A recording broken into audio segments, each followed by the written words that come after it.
다 같이 묵상하는 중으로 기도하면서 예배를 준비하겠습니다. 한 주간 동안은 우리가 지나고 하나님 앞에 바른 모습의 인생을 돌아보시고 그들의 모습을 함께 내려놓고 기도하면서 예배를 준비하겠습니다. 그들의 마음들을 모으며 이 시간 우리들이 마음을 주님을 향하는 시간입니다. 세상 것 다 뒤로 하고 신령과 진정으로 예배를 통해서 하나님을 알아가고 하나님께 나아가는 시간입니다.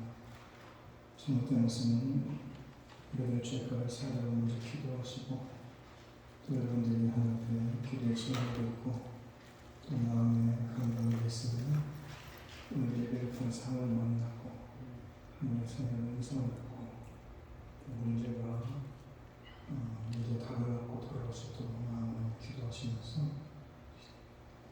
예배를 준비합니다. 여호와는 위대하시니 우리 하나님께서 거룩한 산에서 극진히 찬양하리로다. 아멘. 하나님 감사합니다. 오늘도 주님의 이름으로 모여서 귀하게 예배하는 시간입니다.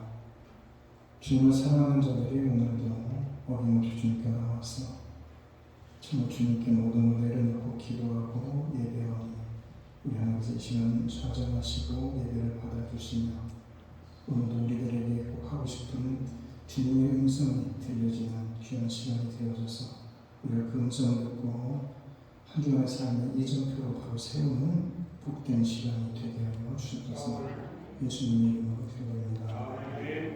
38장입니다.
우선 인사합시다. 오셨습니다. 이제 자리에 있으세요.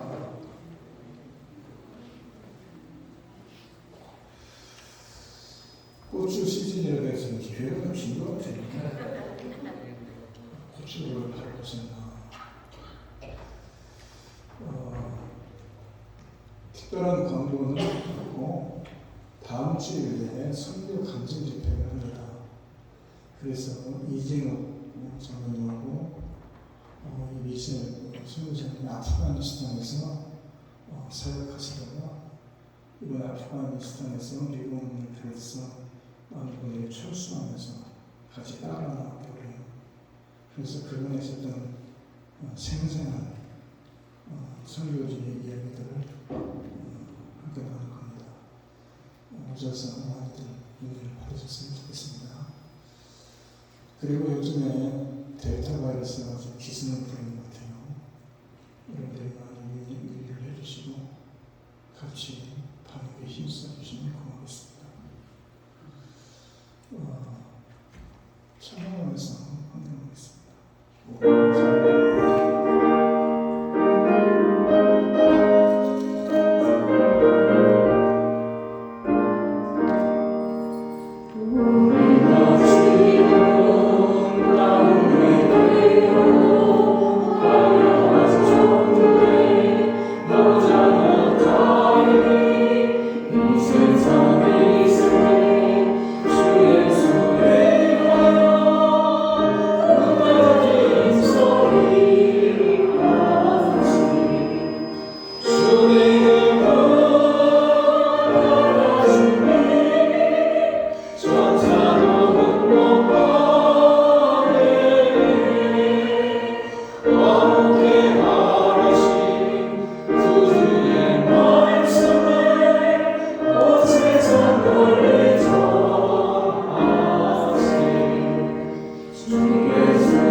델타 바이러스가 기승을 부리고 있는 가운데 우리 가운데 감염돼서 어려움 겪는 자들도 있고 또 힘겹게 이 시간들을 보내는 자들이 있습니다.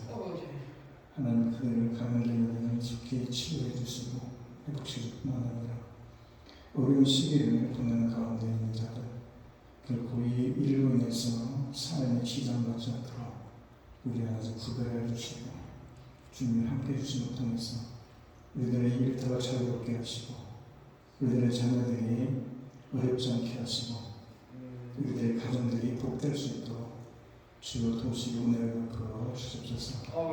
힘들게 시간들이 지속되는 가운데 마음들 나태해지고 또 지치고 또 마음이 상하기도 하고 어려움이 계속되고 있지만 그 가운데서 우리 하나님의 믿음을 가지고 오늘 이겨나가기 원합니다. 하늘에서 우리에게 귀한 믿음 주시고 또 감당할 수 있는 능력도 주시고 또 감염되지 않도록 주께서 막아도 주시고 정말 우리들의 삶에 구별도 시켜주셔서 하루하루가 주님 안에서 형통한 삶이 되게 하시고 편안한 삶이 되게 하시고 복된 삶이 되어지게 하여 주옵소서. 다음 주는 선교 감정 집회로 준비하고 있는 가운데 있습니다. 오시는 선교사님들을 잘 주님께서 이곳에 오게 하시고 어렵고 힘든 시기지만 우리가 이런 기회를 통해서 다시 하나님 나라를 맛보게 하시고 그 나라를 생각하게 하시고 그 나라를 위해서 함께 협력할 수 있는 귀한 집회가 될 수 있도록 성장하서 집회 가운데 함께 하시고 은혜를 베풀어 주옵소서. 어렵고 힘들다고 하는 시대인데 그 시간들을 통해서 감염되지 않도록 주께서 지켜주시고 또 귀한 시간들이 은혜스러워져서 우리 모두가 다시금 선교에 대한 마음과 또 하나님 나라에 대한 소망을 다시 한번 꿈꾸는 귀한 복된 집회가 되게 하여 주옵소서. 우리들의 자녀를 축복하시고 우리들의 자녀들이 앞길을 준비시켜 주시고 주님께서 인도해 주셔서 우리 자녀들이 무엇을 하든지 어느 곳에 있든지 또 그들이 무엇을 계획하든지 하나님 뜻 안에서 하나씩 하나씩 성취되는 성취의 기쁨들을 맛볼 수 있도록 우리 하나님께서 우리들의 자녀들에게 믿음도 허락하시고 앞길도 열어주시옵소서. 오늘도 주님의 이름으로 모여서 예배하는 자입니다. 귀한 예물 많고자는 떠나서 주님께 드리는 귀한 손길들을 축복하시고 주님 나라를 지켜야 신받은 하나님과 드리는 손길과 이들의 가정과 이들의 일터가 충성케 하여 주옵소서. 예수님의 이름으로 기도드립니다. 아멘. 오래오래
사랑과 은혜가 많으시고 자비하신 하나님 아버지,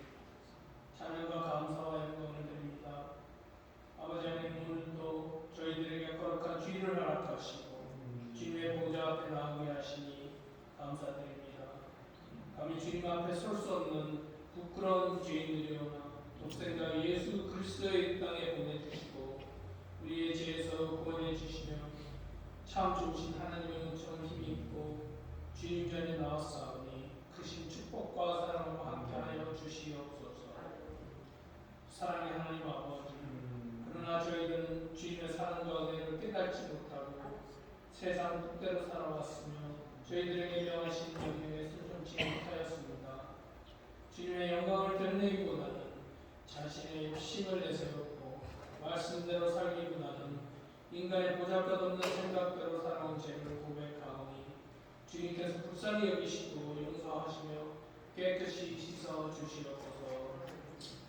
하나님 아버지, 이 거룩한 주일 아침에 주님의 사랑과 은혜를 사모하는 간절한 마음으로 주님을 찾아온 성도들에게 한량없는 자비를 베풀어 주시옵소서. 병마와 싸우며 고통 중에 있는 자들을 도와주시며 사탄과 마귀의 유혹을 당한 자들에게 힘과 용기를 주시옵소서. 가정의 여러 문제와 경제적인 문제로 고민하며 강구하는 성도들의 기도를 주님께서 들어주시고 친히 응답해 주시옵기를 바라옵고 원하옵나이다.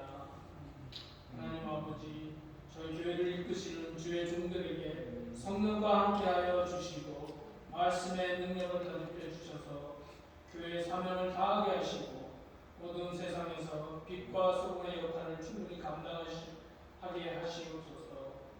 일찍이 주님의 크신 뜻과 설리가 되셔서 이곳에 사랑의 교회를 세워주시고 이끌어 주시며 부흥케 하시니 감사합니다. 주님께서 사랑의 교회에 임하셔서 성령의 뜨거운 역사가 늘 살아 움직이며 성령의 넘치는 교회가 되게 하시옵소서. 그리하여 저희 교회가 이 사회와 국가와 온 세계까지 뜨겁게 주의 말씀을 중보하며 복음화하는 데 앞장서는 교회가 되게 축복하여 주시옵소서. 아버지 하나님, 말씀을 전하시는 목사님과 늘 함께 하시고 주님의 진리의 말씀을 베풀기에 부족함이 없는 능력을 허락하여 주시옵소서. 또한 그의 가정과 건강도 지켜주셔서 주의 일을 하는데 피곤치 않게 하시옵소서.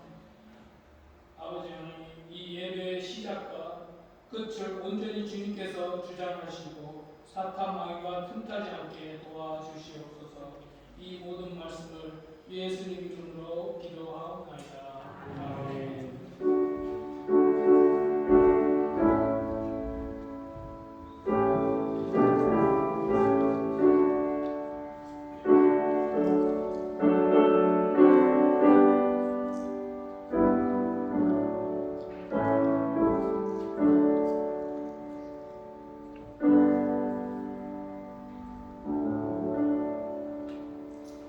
고맙습니다. 오늘은 사도행전 16장입니다. 6절부터 10절까지를 제가 공독합니다. 성령이 아시아에서 말씀을 전하지 못하게 하시고는 그들이 프르기아와 갈라디아 등으로 다녀가 무시아 베일로 비두게로 가고자 에스데 예수님이 허락하지 아니하는지라. 무시아를 지나 드가로 내려가는데 환상이 바울에게 보이니 마게도냐 사람 하나가 가서서 그에게 청하이르되 마게도냐로 건너와서 우리를 도우라고 하나. 바울이 그 환상을 봤을 때 우리가 그 마게도냐로 떠나기를 힘쓰니 이는 하나님이 저 사람들에게 복음을 전하라고 우리를 부르신 줄로 인정하리라. 아멘. 오늘 우리가 세상 속에 살아가면서 많은 도움을 주고받지만 그 중에 가장 큰 도움은 바로 영혼의 구원에 관한 복음이라는 사실을 우리가 기억하면서 아직도 주님을 알지 못하는 자들에게 또 혹은 주님을 떠난 자들에게 다시금 이 복음을 통해서 그들의 생명을 전하게 하시고 그들의 능력을 전하게 해주셔서 우리가 세상 속에 살아가면서 힘있게 잘 살아갈 수 있도록 그리고 훗날 하나님 나라를 바라볼 수 있는 믿음들을 가질 수 있도록 우리가 그 일을 감당케 하여 주셔서 예수님의 이름으로 기도합니다. 가을 같아요. 이제 가을 가을인데 가을은 생각나는 게 한국에서 기러기 떼들이 하늘을 날아가는 게 보이지 않습니까? V자를 지어가지고. 근데 왜 V자를 지어서 그 길이가 때로 날아가는가를 주력적인 연구를 해봤더니 그게 V자로 해서 날아가면은 혼자 날아가는 것보다 70% 정도 더 오래 날아갈 수 있다고 해요. 그리고 맨 앞에 날아가는 기러기가 공기의 저항을 줄여줘서 뒤에 따라오는 기러기들이 잘 따라갈 수 있더라고요. 그리고 기러기들이 가면서 이렇게 소리 지르면서 가면 들어보셨을 거예요. 미국에서 못 가는데 한국에서도 보면 끼룩끼룩 불고 가는데 그래서 서로가 서로를 격려해 힘을 실어줘요. 그래서 소리를 내는 거예요. 그리고 만약에 가다가 기러기 중에 하나가 낙오를 하면은 서너 마리가 같이 그 기러기를 살피고 자기 동료를 살피고 그래서 같이 날아갈 수 있도록 그래서 힘을 실어준다고 합니다. 우리도 어떻게 보면 예수 믿는 사람들도 하늘 동양을해서 날아가는 사람들 아닙니까? 혼자서 하늘을 동양하고 날아가기보다는 때로는 지치고 힘들고 낙심될 때 옆에서 함께 힘을 도와주고 격려해주고 함께 세워주고 이끌어주면 그리고 앞에서 끌어주면 우리가 번영해 가는데 이렇게 어림없지 않겠나 생각을 해봅니다. 사람이 뭔가를 도우려면 이 네 가지가 필요하다고 해요. 먼저는 관심입니다. 관심. 개인주의가 못 들었어도 관심이 별로 없어요. 다른 사람에 관심이 없습니다. 도와달라고 해도 외면합니다. 그리고 두 번째는 능력이라고 해요. 도와줄 능력이 있어야 도와주죠. 그리고 아이러니한 게 힘이 없는 사람은 도와줄 마음이 있는데 힘이 있는 사람은 인색해서 도와주지 못하는 경우가 정말 많지 않습니까? 어찌됐건 도움을 주려면 이 능력이 있어야 됩니다. 그리고 또 용기가 있어야 됩니다. 힘도 있고 관심도 있는데 그런데 용기가 없어요. 그래서 도와주지 못하고 한번 나서지 못한다는 얘기죠. 그리고 방법을 모릅니다. 도와주긴 도와줘야 되겠는데 어떻게 하면 더 도와줄까? 방법을 저는 몰라서 잘못 도와줘가지고 어떻게 역효과를 나타내는 경우가 있습니다. 그래서 오늘 본문 제목이 나와서 우리를 도우라라는 제목인데 이 돕기에서 우리가 영혼에 대한 관심도 가져야 되고 또 어떻게 도와줘야 되는지 복음을 어떻게 전해야 되는지 한 번쯤 우리 방법도 좀 생각해 봐야 되고 그리고 도와줄 수 있는 용기도 좀 필요합니다. 서기나 3장에 보게 되면은 성경 미문가에 있는 안진병에 보면서 베드로와 요한이 내게 은과 금은 없지만 내게 있는 것으로 내게 주는 곧 나사렛 예수 그리스도의 이름으로 걸어라. 어떻게 보면 참 쉬운 얘기 같지만 굉장히 용기가 필요한 얘기입니다. 또 미문가에 있는 그 안진병이가 뭘 바라고 있습니까? 기도 바라보는 게 돈 몇 푼 바라보고 있지 않겠습니까? 돈은 한 푼도 안 주고 예수 그리스도의 이름으로 일어나 걸어라. 이게 걸어라. 자기가 뭔데 걸어라 말이 보통 용기가 필요합니다. 그런데 그 아주 당당함이 있고 그런 용기가 있을 때 그 놀라운 역사가 일어나는 것처럼 우리도 돕는 것도 그런 용기가 있어야 된다. 이 가난한 사람, 공경에 빠진 사람들에 대해서 돕는 것도 마땅한 도리이고 그런데 일시적인 도움보다도 우리가 진정 인생들을 향한 궁극적인 도움이 뭐겠느냐 생각해 본다면 영혼 구원을 위한 복음을 전하는 거 아니겠는가라는 생각을 해봅니다. 공경에 빠진 사람들을 모르는 척하고 외면해 버렸다가 그 사람의 생명을 잃어버리면 많은 사람들이 지탄도 받고 또 도덕적인 책임도 있습니다. 그런데 한 번 더 나아가서 그리스도인들이 영혼 구원에 대해서 책임을 외면한다면 주님 앞에 섰을 때에 부끄러움을 당하게 될 것이고 책망도 당하게 될 것이라는 얘기입니다. 이런 얘기를 하니까 여러분들이 심리적으로 좀 부담감을 가질 수 있어요. 목사님 또 좀 전도하는 얘기인가 보다 라고 생각하고 전도에 대한 부담감을 큰 짐을 지는 것처럼 생각하는데 부담감을 가지면 안 되는 겁니다. 전도에 대해서 부담감을 가질 것이 아니라 그냥 편안한 마음으로 그래서 이 복음에 대한 얘기를 나누면서 함께 은혜도 받고 하나님의 살아계심을 경험한다면은 나가서 복음 전하는 거는요 그렇게 부담 갖고 짐을 지고 할 정도로 얘기할 필요는 없는 겁니다. 그냥 우리가 은혜를 나누는 수도 있는 것이고 편안하게 전도에 대한 얘기를 하면서 함께 하나님의 살아계심을 나눌 수도 있는 겁니다. 사실 우리 그리스도인이라 하면 어느 누구나 다 약간의 부담감을 갖고 있어요. 그냥 교회에 주일날 들어가고 하는 사람들이 아니라 그래도 내가 예수를 믿는다면 하나님이 나를 통해서 뭔가 계획이 있다면 하나님이 나를 통해서 뭔가를 하시지 않겠는가라는 생각을 하면은 약간의 그 불편한 부담감이 있습니다.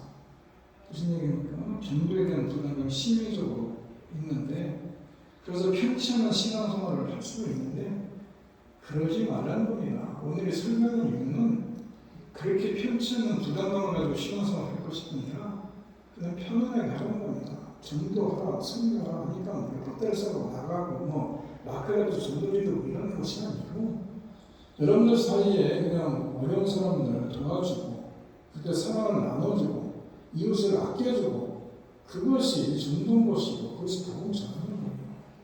거창하게 옛날 지하철 타고 다니면 어떤 사람들은 앞에다 예수 천국 뒤에다 불신 좀 써가지고 앞에 소리 지르고 그것이 아니고 그 얘기를 다른 사람들 거부감을 더 느끼니까 그들의 삶 속에서 편안하게 함께 은혜를 나누는 것이 그것이 와서 도와주는 지단입니다. 오늘 이 말씀을 우리가 보면서 다시 한번 생각하는 것인데 복음의 짐을 덜어드리고자 이 얘기를 한 겁니다. 그래서 복음의 능력과 감격을 함께 경험하고 중요하지 않겠는가 하는 얘기입니다. 사실 오늘 이 본문을 잡았던 이유는 다음 주를 선교사가 오니까 목사님이 또 선교된 얘기를 미리 또 준비하는구나라고 생각할지 모르겠지만 이 끊임없이 회장님 얘기들이 선교된 얘기들이에요. 오늘 이 선교의 가장 큰 획을 걷던 사도 바울의 이야기인데 이 유럽에 들어가서 복음을 전하는 겁니다. 이 사도 바울은 이 아시아 쪽에서 복음을 전할 생각을 했지 유럽 들어갈 생각은 전혀 하지 않았던 사람입니다. 그런데 하나님께서 환상을 보시고 유럽으로 들어가. 그죠? 그래서 비로아로 들어갑니다. 들어와 있는 사람들이 손으로 들어가지고 건너와서 우리를 도와라. 이렇게 마게도니아에 있는 사람이 얘기하지 않습니까? 사도행전 10장을 보게 되면 고넬료가 나옵니다. 그죠? 고넬료가 어느 날은 낮에 9시니까 한 3시쯤 됐습니다. 9시에 천사가 나타나서 보여주냐, 뭘 보여주냐? 요바에 가서 베드로라는 사람을 청해서 데리고 오라. 그래서 이 고넬료가 이방인 아닙니까? 이방인 로마 군대의 백부장입니다. 자기가 밑에 있는 하인 둘을 보냅니다. 그 시간에 하나님께서 베드로에게도 환상을 보냅니다. 그래서 베드로가 제6시에 12시쯤 돼서 기도하러 올라가는데 배가 고파요. 그래서 배가 고파서 뭘까 생각했더니 하늘에서 도자기가 내려오는데 먹을 것이 잔뜩 들어있는데 보니까 네 발로 기는 짐승, 날아가는 짐승, 이 음식이 나오는데 이건 이방인들이 먹는 거기 때문에 유대인들이 음식으로 금지한 겁니다. 그런데 먹으라고 하는 거예요. 그래서 내가 못 먹겠습니다 라고 했더니 2번, 3번에 벌써 내립니다. 그래서 결국에는 이 환상을 보고 베드로가 이상하게 생각을 하고 있는 차에 고넬료가 사람을 보낸 사람이 와서 문을 두들기는 통에 하나님이 이곳에서 가서 복음을 전하라고 했구나. 그래서 고넬료 집에 가서 복음을 전하고 고넬료 모든 집안이 다 세례를 하였지 않습니까? 이런 환상을 보는 겁니다. 똑같이 이 바울도 이 환상을 보는 겁니다. 좀 다른 게 있다면 베드로는 낮에 봤고 이 바울은 밤에 봤는데 낮에도 환상을 보고 밤에도 볼 수 있습니다. 어찌됐건 하나님의 놀라운 계획을 보여주기 위해서 특별히 바울에게는 유럽 대륙을 베드로에게는 이방인들을 전도하기 위해서 이런 환상을 보여준 겁니다. 하나님은 필요하시다면 그 환상을 보여줬는데 여러분 착각하지 마시고 요즘에는 이런 환상 계시는 없습니다. 어떤 사람은 계시를 받았다. 꿈을 꿨는데 뭘 받겠나 그런 얘기 하는데 왜 계시가 없느냐? 계시는 요한계시록을 통해서 성경은 완성됐습니다. 계시가 완성됐다는 겁니다. 그래서 이제는 이런 계시를 보여주는 것이 아니라 여러분들이 이런 꿈을 꾸면서 이런 환상을 갖다 치더라도 내가 이게 받은 환상이 제대로 된 거냐 안 된 것인가 생각하는 것은 성령의 검증을 받아야 됩니다. 무슨 얘기냐? 이제는 하나님께서 직접 이렇게 계시하는 시대는 끝났습니다. 단지 우리가 환상을 볼 수 있어요. 꿈을 꿀 수는 있어요. 그런데 이것이 마귀가 주는 생각이냐 하나님이 주는 것이냐라는 생각에 성령의 검증을 해봐야 된다 이런 얘기예요. 그래서 하나님의 말씀을 통해서 오늘날 이 시대와 그리고 앞으로 온 모든 시대 속에서 하나님의 뜻을 하나님이 분명하게 성경을 통해서 보여줬기 때문에 그것을 통해서 볼 수 있다 이런 얘기입니다.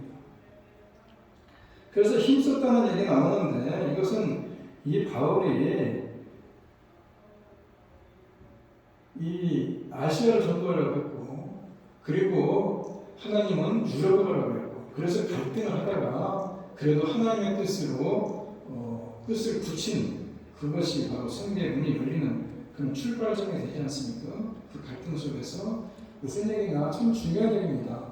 하나님께서 환상을 보여주고 마음의 믿음을 줬는데 그 믿음을 가지고 가야 되는 겁니다. 그죠? 만약에 유럽을 하고 끝까지 꽉꽉 우겨가지고 아시아로 갔더라면 유럽에는 복음이 전달되지 않습니다. 하나님의 뜻이 이루어지지 않습니다. 하나님의 계획이 끊어져 버리는 겁니다. 그 사람들이 나를 받아줄까? 그 사람들이 문화가 우리보다 훨씬 더 발달됐는데 그 사람들이 내 말을 들어줄까? 이런 생각하다 보면은 갈등하다 보면은 못 가버립니다. 그렇게 되면은 못 가는 겁니다. 그 복음이 끊어져 버리는 거예요. 그런데 그런 믿음이 있었기 때문에 간 겁니다.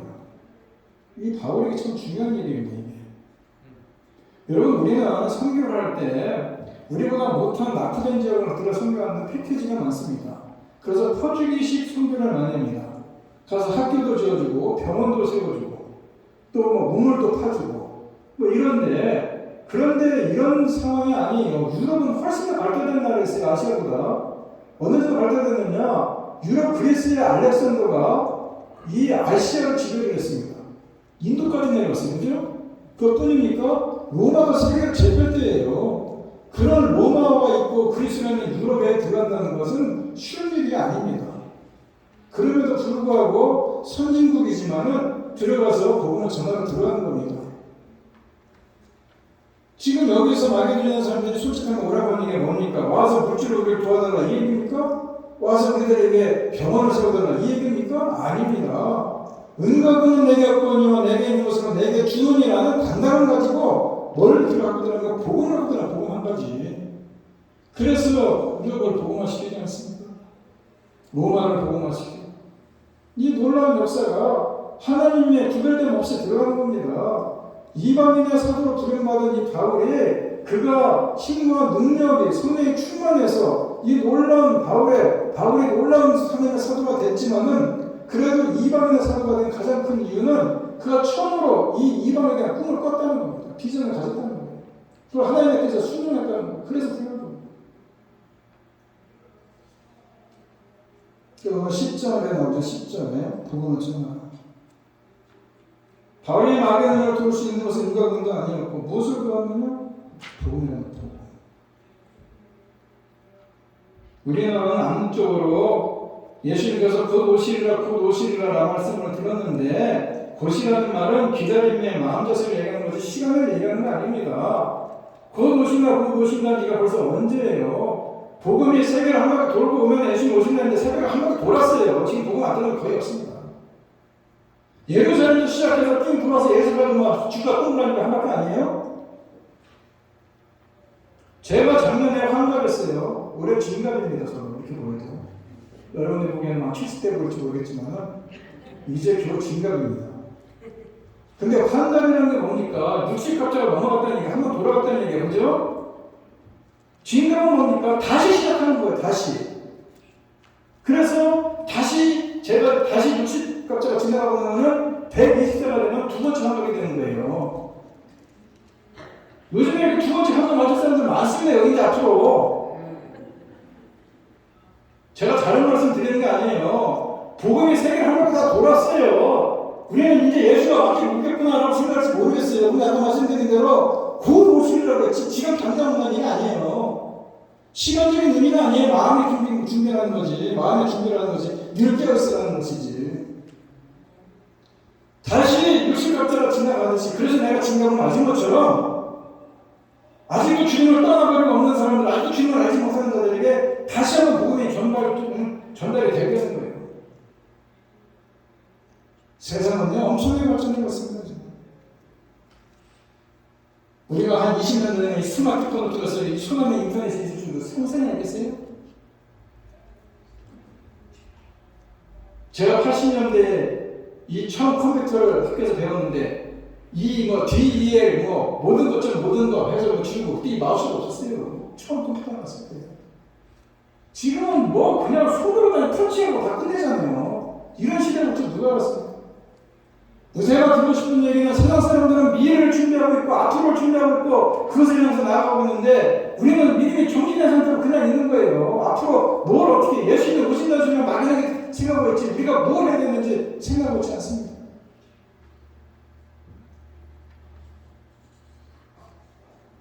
그래서 나프레임 지역이나 선교 나갈 때마다 죽거리는 것이지 지금 유럽에는 할아버지 할머니 그 중교 할아버지 고대 할아버지가 지금 예배에 통탄 넣습니다. 보통 시대적인 게 아니에요. 지금 신학자들 중에도 무슬림 단체들이 나오기 시작하면서 이런 목회자들은 교회에서 설교할 때 예수의 복음을 전하지 않습니다. 영혼의 구원에 대해 얘기하지 않아요. 성령에 대해서 얘기하지 않습니다. 그러지 마서 오래됐어요. 그럼 뭐 가르치느냐 교회에서. 사람이 어떻게 사는 것이 올바른 삶이냐, 윤리적인 게 뭐냐, 정치적인 것이 뭐냐, 정의가 뭐냐, 이런 얘기를 가르친다고요. 교회 만일을 들을 수 있는 말을 얘기해 주는 것이고, 사람들이 당연하게 스스로 생각할 수 있는 말들 이외에는 얘기하지 않는 말입니다. 신학의 자유가 됐어요, 완전히. 성경에 이적이 나오는 걸 믿지 않습니다. 과학이 앞서다 보니까는 어떻게 감히 홍해바다를 갈라지냐, 믿지 못해요. 어떻게 보리떡 5개, 물떡 2마리 5,000만 원 넣을 수 있어? 말도 안 되는 소리, 이적을 믿지 않습니다. 의학이 발달된 지금 시대에도 이걸로 설명이 안 되는데 어떻게 죽는면서 벌떡벌떡 일어나고 죽은 사람이 살아나오냐? 이적은 믿지 않습니다. 성경을 잘라내기 시작합니다. 이거는 이래서 거짓말하고 이거는 저래서 아닌 거 같고 과학의 비춰보니까 이건 이것도 아니고 성경이 뭐가 났습니다.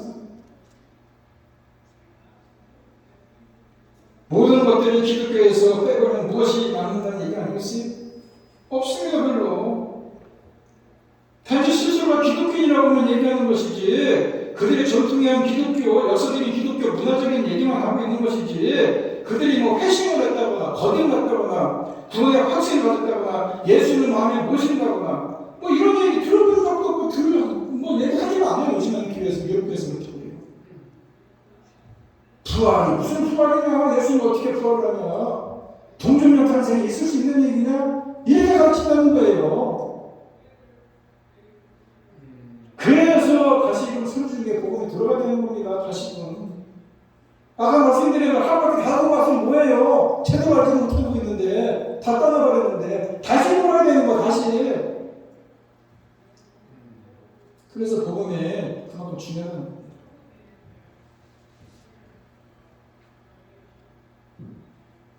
여러분, 아브라함의 미성년에 조상되셨다는 것은 당시 누구보다도 여호와 하나님을 알지 못했던 시대에 하나님의 뜻을 쫓아갔고 하나님의 음성을 들었고 그래서 하나님을 쫓아가고 믿었기 때문에 이들의 조상됐던 아니에요.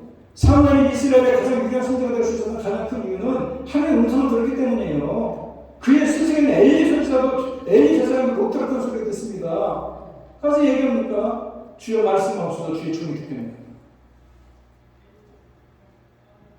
귀를 열어서 하나님의 음성을 들어야 되는 것이고 눈을 떠서 새로운 세상을 봐야 되는 겁니다. 마음을 열어서 모든 사람을 품을 수 있는 넉넉한 성경의 말들을 가져야 되는 것이고 그것이 주님의 나라가 이 땅에 임하는 것을 준비하는 그런 단계 아니겠어요? 하나님의 생각은 우리의 생각보다 훨씬 더 큽니다. 우리의 어리석은, 우리의 미련한, 우리의 아둔한 모습을 하나님께서 일어나셔서 놀랍게 지혜로우신 분이 하나님 있어요. 가장 기근한 일 하나 들어볼까요? 성탄절 얘기. 우리는 지금 성탄절에 대해서 설교를 뭐라고 설교하는데 전통적인 설교가 예수님이 이 땅에 오신 날이 성탄절인데 말기에 오신 날이 성탄절인데 참으로 물방이 없어서 호텔이 없어서 그 여관이 없어서 그야말로 마디간에 오신 분이 예수님인데 지금은 성탄절로 떵떵거리고 백화점 쇼핑이 나는 날이고 진급에 눈에 퍼지고 산타클로스가 선물을 하루도 들고 다니는 날이 성탄절이냐 어떻게 단기로 성탄절이 있을 수가 있느냐 성탄절에 청년 의미가 훼손됐다 사람들이 뭔가 타락했다 이렇게 얘기하지 않습니까? 성탄절에 청년 의미를 되셔야 된다 이렇게 오는 소리가 하는데 한 걸음 조금만 더 깊게 생각해보면요 중국이나 베트남에서는 성탄절 지키지 못하게 합니다. 왜 그런 줄 아세요? 저도 중국 선교 가봤지만 중국에 성자교회가 있어요. 거기서 예배도 드려요. 복음도 전합니다. 거기는 목사님하고 제가 얘기해봤어요. 그 사람도 십자가 보혈을 얘기합니다. 50년 어떻게 다 배웠대요. 깜짝 놀라봤어요. 십자가 보혈을 얘기합니다. 죄상을 얘기하고 영혼을 얘기해요. 중국에서도. 그런데 전부 하나님에게만 앉아있어요. 제가 그때 간 게 벌써 20년 전이니까 그 중에 벌써 많은 사람이 세상에 떴을 거예요. 젊은 사람은 한 사람도 없습니다. 머리가 허연 좀 70대예요. 70대. 찬송가도 악보를 보는 게 아니라 음표를 얘기해요. 1, 3, 2, 3 이렇게 써있는 그거 보고 곡조를 맞춰 노래를 불러요. 요즘 사람들 누가 그렇게 노래 부르니까? 다 콩나물대가리 보고 부르지.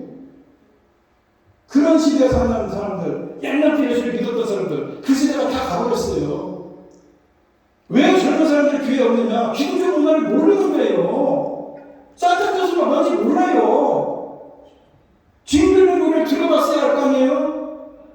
세상 사람들이 징그러운 노래를 들으면서 비록 백화점에서 많은 쇼핑을 하면 그런 날이 성탄절을 하더라도 성탄절이라는 것이 바로 예수님 이 땅에 오신 날이라는 것은 알 거 아니에요. 그래서 사람들이 옛날을 전통적인 설교, 예수님 이 땅에 오신 참된 의미를 찾자. 이거 중요하지 않다는 겁니다. 예수님 이 땅에 오셨다는 것을 알려주는 성탄절이 백화점 쇼핑이라도 좋고 산타클로스 할아버지가 선물 내고 오고 안 오고 이것도 중요한 것이 아니라 어찌되면 성탄절이라는 그 날이 있다는 것만을 모든 사람들이 각인시켜줘야 되는데 그걸 각인시켜주지 않기 위해서 성탄절 행사 못하게 합니다. 그것도 보셨는지 모르겠어요. 성탄절 중국에서 하면 큰일 납니다. 캐럿을 못 부릅니다. 중국에서. 무슨 얘기냐. 우리는 그렇게 꼭 이것이 진짜가 아니냐, 이것이 참 의미가 뭐냐, 이게 중요한 것이 아니라 하나님은 그런 일들을 통해서 세속적인 문화 속에서도 성탄절이 어떤 날인지를 알려주는 그게 하나님의 지혜로운 방법 아니겠어요? 지금 우리는 모릅니다. 우리는 다 알고 있어요. 근데 그 사람들 몰라요. 중사람들. 했다가 큰일 납니다. 성탄절날 진금의 노래만 불렀다면 다 감탄합니다. 그게 하나님의 지혜라는 겁니다. 유럽에서 지금 오라고 하는데 유럽에 못 살아서 지금 솔직하고 있습니까? 막연한 사람을 서서 외우라고 합니까? 가서 복음을 전해달라는 얘기 아니겠어요? 예수님은 어제나 오늘나 영원토록 동일하신 분이라고 얘기합니다. 그 시대에도 하나님이 주던 성령의 은사가 지금 이 시대에도 성령의 은사가 내려오는 것이고 과거에 그 사람을 믿음의 손님에게 부어주던 은혜가 지금 이 시간에도 우리들에게 부어주고 있어요. 단지 우리가 그걸 모르고 있다는 겁니다. 잊고 있다는 겁니다. 그냥 점점 퇴색되려고 그러는 겁니다. 여전히 하나님은 주님은 뭐라고 하겠습니까? 아버지가 일하시는 나도 일하신다 하지 않습니까? 예수님이 일하시는 우리도 일해야 되는 거예요. 교회의 생명이 뭡니까? 교회의 의무가 뭡니까? 교회가 존재 이유가 뭡니까? 복음전도 아니겠어요? 우리 모두가 복음전도에 힘을 써야 되는 거예요. 관심을 가져야 되는 거예요. 어떻게 해야지 방법을 알아야 되는 거예요.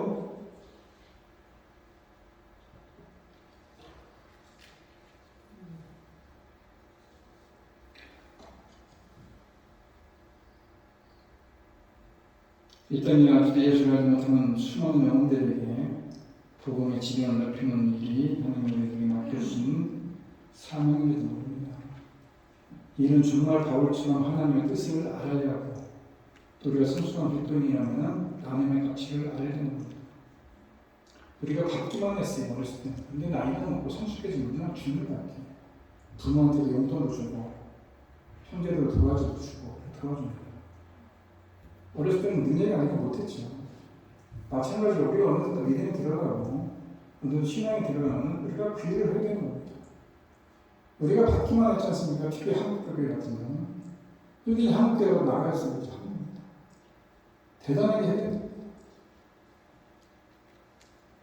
우리 어렸을 때는 그냥 수업 가면 미국만 있는 줄 알았어요. 학교 가면은 미국 사람들이 좀 옥수수 가지고 빵 만들어갖고 우리 줬어요. 그걸 먹고 여러분들 많은 사람들이 그거 먹어봤을 겁니다.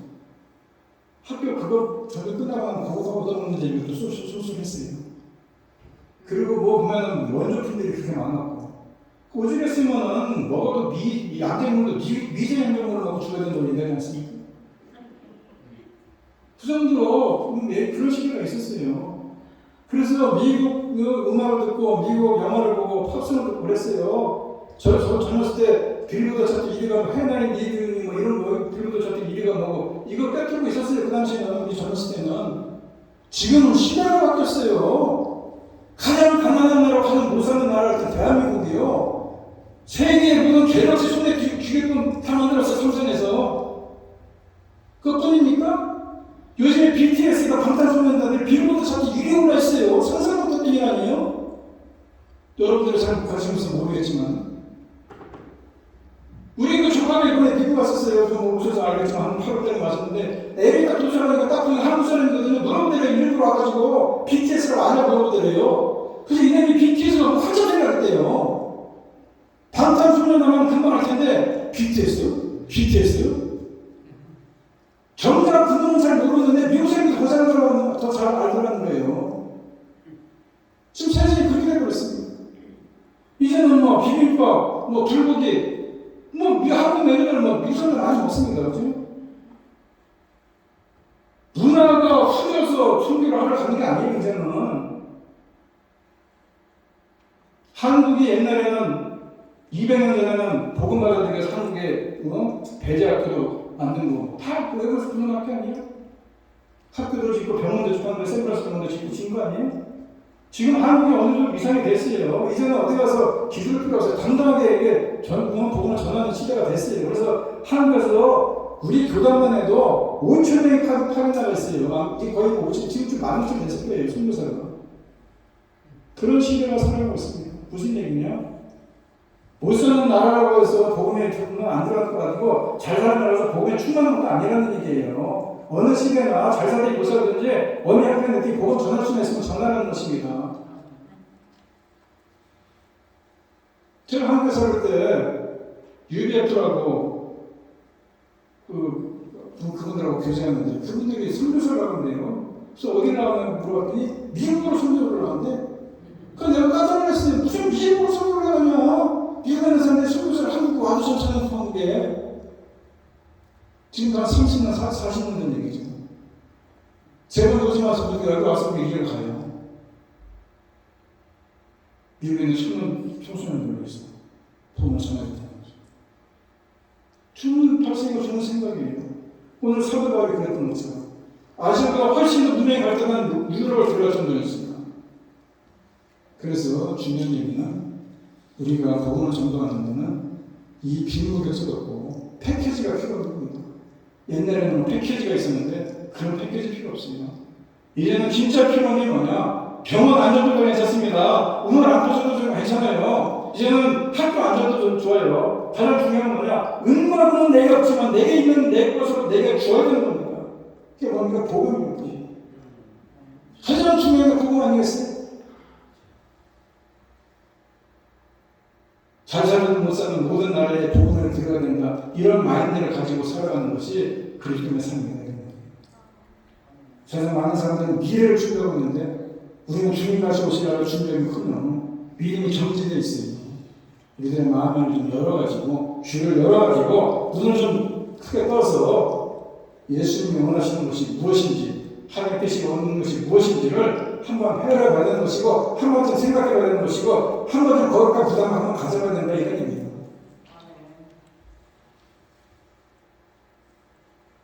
아까 말씀드렸던 오병이의 기적이 어린 아이의 작은 헌신에서 이루어진 것처럼 우리들의 사는 모습을 통해서 하나님 나라는 확장되는 겁니다. 우리가 앞으로 얼마나 오래 살지 모르지만 우리가 사는 동안에 누군가에게 삶의 손길을 펴면서 위로와 소망과 기쁨을 전해줄 수만 있다면 우리는 주님의 가르침에 따라서 행복한 사람이 될 수 있다 이런 겁니다. 그리고 천국을 준비하는 지혜로운 사람이 될 것이다. 와서 우리를 도우라 이런 음성을 들어야 되는 것이고 이 음성에 들고는 현장이 어디냐? 선교지가 아니라고 했습니다. 아까 말씀드린 대로 바로 이웃이 나를 필요로 하느냐, 이웃이 나에게 복음 듣기만 하느냐, 이웃이 나에게 하나님 말씀을 배우기만 하느냐, 그곳에 가서 복음을 전하는 것이고 굳이 복음을 안 듣는 분만 듣고 싶어 안 하더라도 우리들의 삶의 모습을 보면서 그들이 예수를 알아갈 수 있는 그런 삶이 중요해지는 라는 생각을 해보지 않겠습니까? 바라는 저와 여러분들이 지금 이 마지막 시대에 우리가 거룩한 삶을 그렇다고 해서 여러분 나가서 전도라 외치라는 얘기가 아니고 여러분의 삶의 모습을 통해서 그리고 여러분들이 속한 가족에 여러분들의 독한 일터가 통해서 하나님 말씀이라도 한마디씩 해주면은 믿음이라는 것은 들으면서 난다고 했는데 뭘 들어야 믿음도 생기는 것이고 믿음이 생겨야 구원도 가는 거 아니겠습니까? 그를 위해서 우리들의 작은 힘이지만은 그런 모습이 우리 가운데 있을 때에 그것이 주님 기뻐하시는 일인 것이고 그것이 와서 도라는 주님의 음성을 듣는 것이고 바울처럼 거창한 모습은 아니더라도 우리가 주님 안에서 참 기쁨으로 살아가는 걸 알게 됩니다. 마지막으로 한 말씀 하면은 김남도 시인이라고 있어요. 여자인데 지금 94세인데 지금 살아계세요. 1927년생이니까 서울대학교 나오시고 지금 수명에 대해 교수다죠. 그 시인은 이런 시를 썼어요. 알루리아라는 이런 시인데 고통을 통하여 생명의 존경을 누리고 순간마다 어려움을 알기에 이웃의 아픔을 눈물로 쓰다듬는 것이 아름답습니다. 이웃의 아픔을 우리가 쓰다듬는 것이 얼마나 아름답습니까? 쓰다듬고 치유하는 것이 신앙인의 모습 아니겠어요? 그리고 진정 위로를 기다리는 것이 아니라 위로를 가지고 달려가는 것이 신앙인의 모습이 아닙니다. 그분이 이런 말씀을 마지막으로 합니다. 믿고 있는 이상으로 더욱 믿으라. 믿고 있는 것 이상으로 더 믿으라는 얘기는 그저 믿음으로만 입으로만 얘기하지 말고 더 하나님 앞에 믿음 있는 모습을 보여주라 하는 겁니다. 이 김남조 씨는 분명한 분인데 이건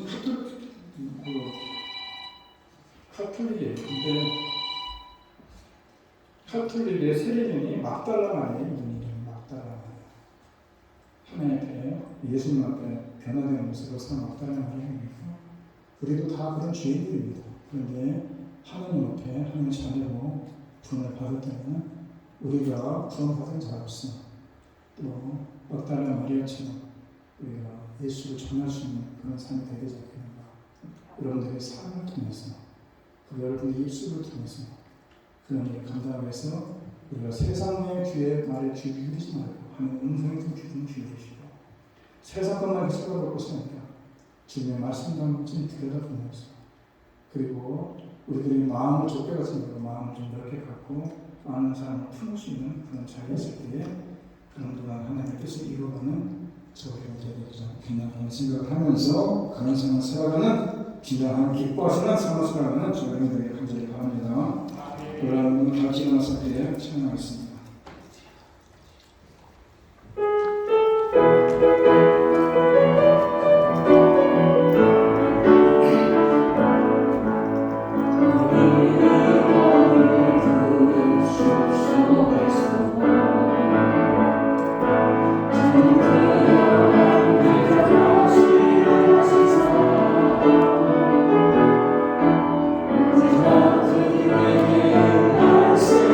말씀하시니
이제는 우리 주 예수 그리스도의 은혜와 하나님 아버지의 극진하신 사랑과 성령의 교통하심이 와서 도우라는 주님의 음성을 듣고 거룩한 사명을 가지고 우리들의 삶을 통해서 주님을 나타내며 복음을 전하기로 마음을 다짐하며 이제는 나가는 주님께 한성하신 이들 머리머리 위로와 두려운 가정과 일터와 자녀들 위해 이제부터 영원토록 함께 있을지어다.